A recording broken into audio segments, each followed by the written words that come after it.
Ça dépend de ce que tu fais, ça dépend de ce que tu dis, comment tu dis les choses sont répétées, pas de la même façon, ils sont transformés.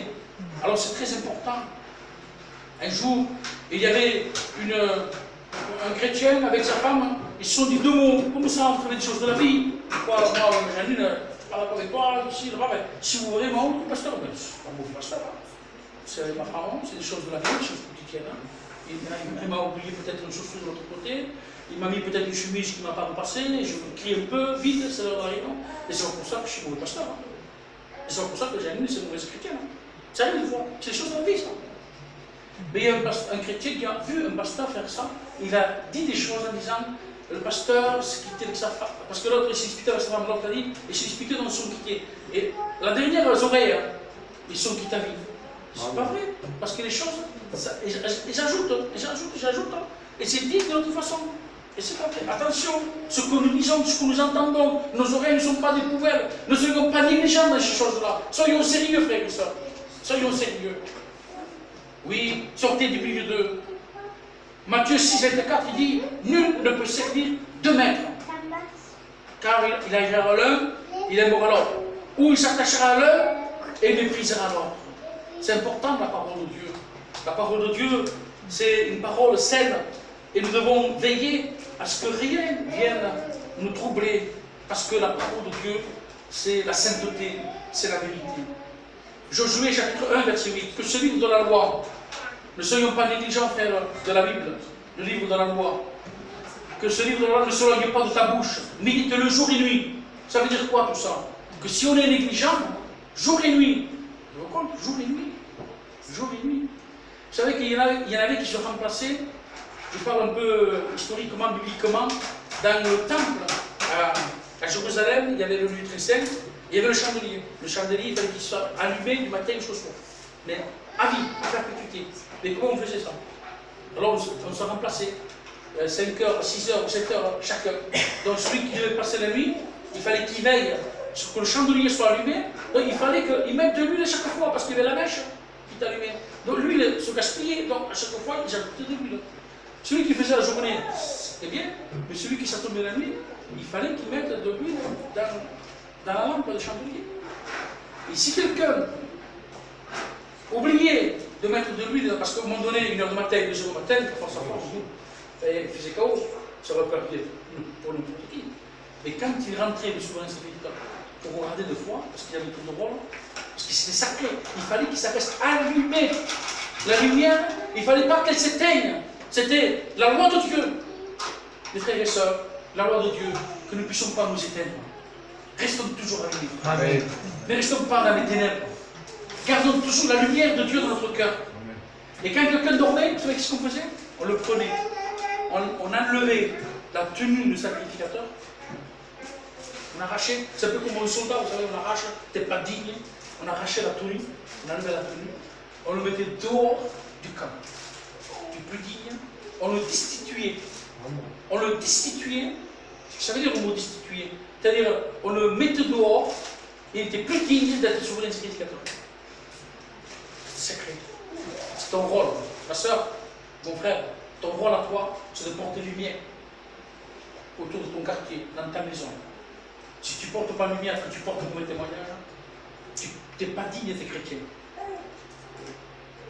Sauf si tu demandes pardon à Dieu, que tu t'humilies, que tu demandes pardon à Jésus. Et devant l'Église, parce que des fois il faut demander pardon à l'Église. Hein. Parce que tu tombes ça. J'ai demandé pardon à Dieu, moi, j'ai demandé pardon à Dieu. D'accord, mais l'Église, on ne t'a pas entendu, mon frère. Hein. Parce que quand même, tu as fait du mal à l'Église. Je parle pour vous, sur le terrain. Mais je parle pour des cas qui arrivent des fois. Il y a des frères qui ont fait du mal à l'Église. C'est important de monter à l'estrade et de dire, mes frères et sœurs, j'ai fait ça, j'ai eu telle attitude, j'ai demandé pardon à Dieu, mais aussi je vous demande pardon à vous parce que je vous ai fait du mal. Je ne vous ai pas porté le bon témoignage pour vous et pour notre Église, et je demande pardon à Dieu. Et ça, le dire, régler ces problèmes à l'Église, c'est très important. Parce qu'il ne faut pas se dire, moi j'ai prié à Dieu, et l'Église, ça ne regarde pas. Oui, ça regarde aussi à l'Église, certaines choses.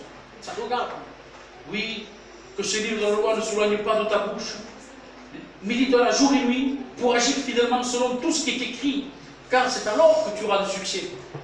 Si tu n'es pas négligent et que tu médites la parole de Dieu jour et nuit, tu auras du succès. C'est marqué, la parole de Dieu. tu auras du succès. Pourquoi les chrétiens n'ont pas de succès? Parce qu'ils ne méditent pas la parole de Dieu, parce qu'ils sont négligents, et quand ils sont négligents, il n'y a pas de succès. Car c'est alors que tu auras du succès dans tes entreprises, c'est alors que tu réussiras.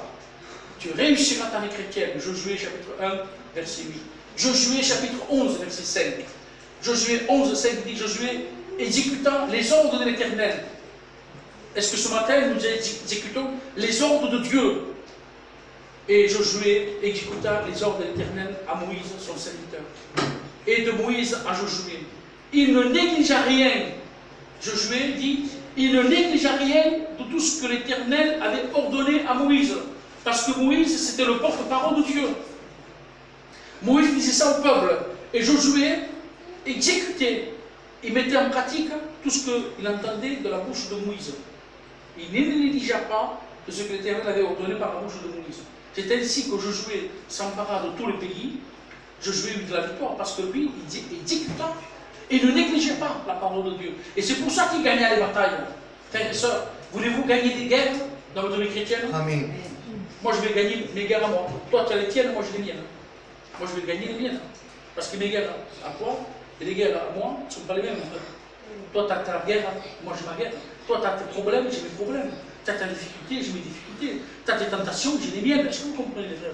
Donc, moi, mes guerres à moi, je vais les gagner. Et si je vais gagner mes guerres à moi, il faut que je ne néglige pas la parole de Dieu, frères et sœurs. Il faut que je sois conscient que si je néglige, je vais perdre la guerre. Vous vous rappelez un jour qu'il y a eu des hommes en Israël qui ont voulu cacher de l'or et un manteau, moi, qui jette un peu, qui jette.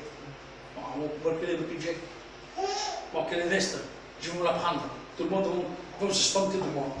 Parce qu'il y a comment qu'il ait cette veste. Il a pris cette veste, hein, il est allé dans sa tente, dans son hôtel, hein, et avant c'était du sable, hein, c'était pas du béton. Il vivait dans des tels, dans des tentes. Il soulève le tapis, il enterre ça dans le sable, il cache. Il cache l'or et une veste. On va se battre avec les ennemis, on va se battre, on va se battre. Et quand ils vont se battre, à l'époque de Josué, ils ont perdu la guerre. Mais l'homme de Dieu, comme je disais tout à l'heure, prier pour avoir le don du discernement. Qui met l'interdit au milieu de nous? Qui met l'interdit au milieu de nous? Le don du discernement est important pour l'Église, surtout pour le pasteur. Et le pasteur, à l'époque, ils ont dit, il y en a au milieu de nous qui a porté, si vous voulez-vous, un malheur parce qu'il y a l'interdit. Et tribu par tribu, homme par homme, femme par homme, passer devant l'Éternel. Il y en a un qui se sont approchés, ils se sont vus découverts et ils ont été punis. Pourquoi? Parce qu'ils avaient volé. Ils ont mis l'interdit dans le peuple de Dieu. C'est pour ça, frères et sœurs, ne soyons pas négligents. Ne mettons pas l'interdit au milieu de l'Église. C'est ainsi que Josué s'empara de tous les pays de la montagne, de tout le Médie et de tout le pays de Goshen, de la vallée de la plaine, de la montagne d'Israël et de ses vallées. Josué gagnait des batailles parce qu'il n'y avait pas l'interdit. Ils étaient tous unis. Est-ce que ce matin, nous sommes tous unis? Ce matin, je dis une chose, peut-être ça va vous étonner. Si ce matin, il y a un frère et une soeur qui n'est pas unis, même si c'est petit, avant de prendre la Sainte Seine, il faut vous demander pardon. Parce que si vous prenez la Sainte Seine avec cet état d'esprit, c'est pas valable. Vous êtes à l'interdit. Alors si vous êtes en porte-à-faux, une petite chose peut-être, je ne sais pas moi. Peut-être c'est petit, c'est minime, mais quand c'est petit, c'est le plus petit qui fait plus de mal. C'est petit. Eh bien, avant de prendre la Sainte Seine, mon frère, donc vous devez faire ça, normalement le samedi, mon frère, je te demande pardon. Demain, on prend la Sainte Seine ensemble. Je vais prendre la Sainte Seine en porte-à-faux. Il faut que je te demande pardon.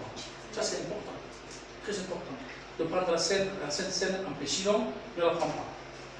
Quoique, tu te punis, tu te repens, si le frère n'est pas là, eh bien, il faut demander pardon à Dieu. Lui téléphoner si c'est loin.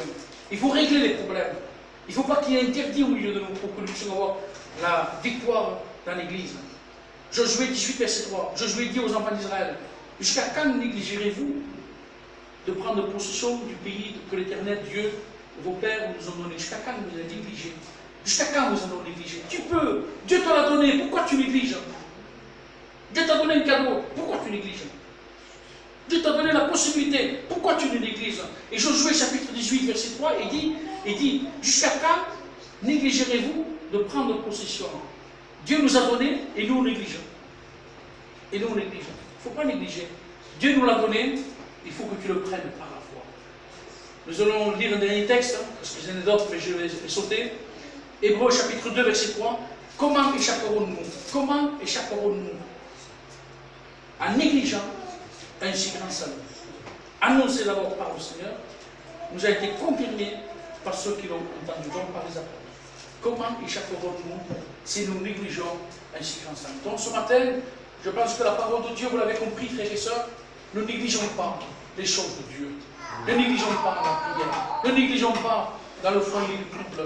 Ne négligeons pas le pardon avec les frères et sœurs. Ne négligeons pas la dîme. Ne négligeons pas, vous savez, notre santé, car notre santé, elle est pour le Seigneur. Ne nous rendons pas malades pour rien. Soyons des hommes et des femmes sérieux. Soyons ponctuels. Ne manquons pas les réunions. Et évitez les discussions inutiles. Évitez aussi les critiques. Évitez les calomnies. Vous savez que la calomnie tue 3 personnes. La calomnie tue 3 personnes. La première personne qui tue, c'est toi-même. Parce que quand toi tu calomnies, tu te fais du mal. Parce que tu calomnies quelqu'un qui va vite. Le mot calomnie, tu critiques une chose qui ne parle pas là. Et la deuxième personne que tu tues, c'est la personne qui est la victime, la personne que tu calomnies.